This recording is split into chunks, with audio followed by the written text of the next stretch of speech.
हरिओम मेरे प्रिय कन्या राशि के साथियों, 14 जनवरी से होगा बड़ा धमाका।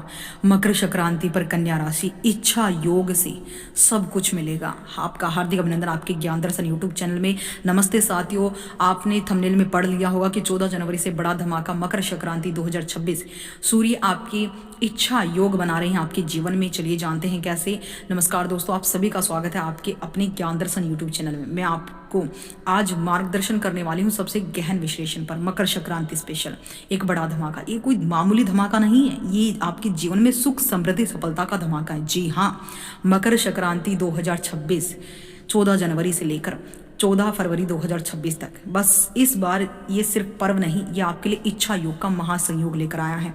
अगर आप कन्या राशि के जातक हैं तो ये आपके लिए इच्छा योग लेकर आए हैं। ये हर किसी राशि के लिए नहीं है, क्योंकि ग्रहों की स्थिति कुछ ऐसी बनेगी कि वो खुद ब खुद प्लैनेट और यूनिवर्स आपकी इच्छाओं की पूर्ति करना शुरू करेंगे। बस आपको पॉजिटिव सोचना है।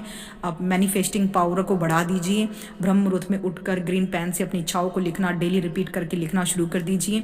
ब्रह्मांड आपकी एनर्जी को बहुत अच्छे से ऑब्जर्व करेगा। और आज हम बात करेंगे उस भाग्यशाली राशि की, उन भाग्यशाली लोगों की जिनकी राशि कन्या राशि बनती है। तो कन्या राशि लोग कमर कस लीजिए, क्योंकि 14 जनवरी को सूर्यदेव मकर राशि में प्रवेश करेंगे। पिता पुत्र की राशि में जाएंगे। आपकी कुंडली के पंचम भाव में ये गोचर करेंगे, और ये गोचर कैसा प्रभाव देगा यही आज हम विस्तार से जानने वाले हैं। तो विश्वास मानिए, ये वीडियो देखने के बाद आपको पता चलेगा कि कैसे आपकी दबी हुई इच्छाएं अब पूरी होने वाली हैं। तो चलिए बिना देरी के जानते हैं सूर्य का यहाँ पंचम भाव गोचर कन्या राशि वालों के लिए क्या लेकर आया। मकर संक्रांति पर कौन सा उपाय आपको करना, वीडियो के लास्ट में हम आपको बताएंगे। सबसे पहले पंचम भाव होता है हमारी बुद्धि, ज्ञान, संतान का, प्रेम का। तो सबसे पहले बात करते हैं हम बुद्धि, ज्ञान और संतान सुख की। तो पंचम भाव आपकी बुद्धि का भाव है, तेज बुद्धि। सूर्य का यहाँ आपके निर्णय लेने की क्षमता को अद्भुत शक्ति देगा।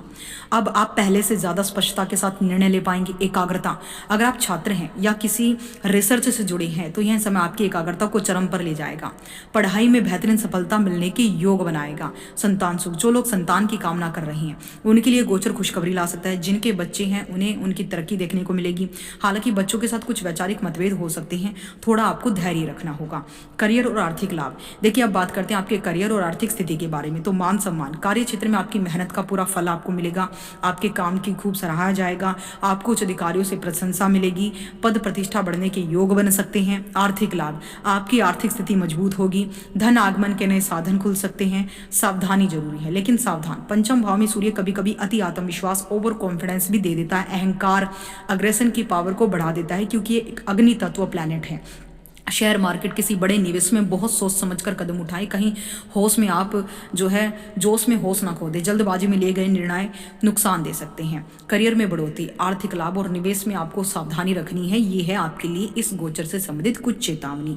अब बात कर लेते हैं प्रेम संबंध और वैवाहिक जीवन की। तो प्रेम संबंधों की बात करूँ तो प्रेमियों के लिए समय थोड़ा चुनौती भरा हो सकता है। सूर्य का प्रभाव संबंधों में अहंकार को बढ़ा सकता है। अपनी वाणी पर नियंत्रण रखें और साथी की भावनाओं का सम्मान करें।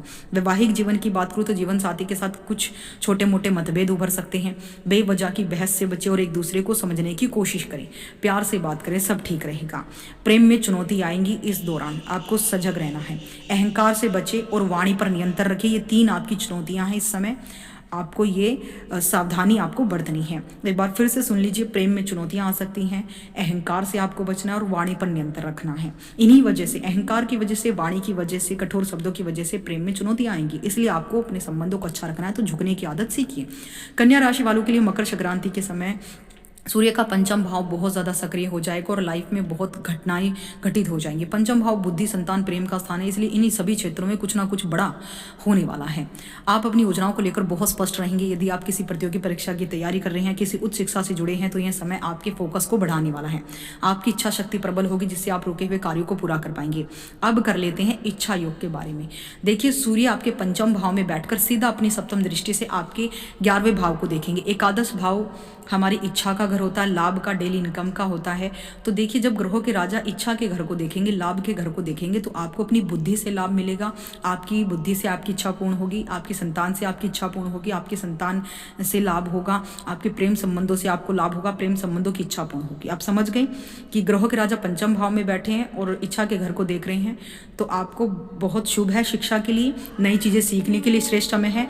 व्यापार सामान्य से बेहतर चलेगा। नए विचारों पर काम शुरू कर देंगे। स्वभाव क्या होगा, थोड़ा थोड़ा क्रोधी और अहंकारी होगा, क्योंकि राजा में थोड़ा अहंकार और क्रोध होता ही है। अपनी वाणी पर बस आपको नियंत्रण रखना है। संतान चिंता और प्रगति, बच्चों के साथ तालमेल बिठाएं और बढ़िया। उपाय के तौर पर सूर्य को अर्घ दीजिए। तांबे के लोटे में रोजाना हल्दी डालकर उसी स्थान पर खड़े होकर हनुमान चालीसा का पाठ कीजिए। आपको सूर्य के गोचर के दौरान निरंतर हर रविवार को गाय को गुड़ खिलाना है, स्वयं भी गुड़ खाना है, गुड़ का दान भी करना है और गुड़ युक्त जल से शिवलिंग का अभिषेक आपको हर रविवार करना है। ओम नमः शिवाय।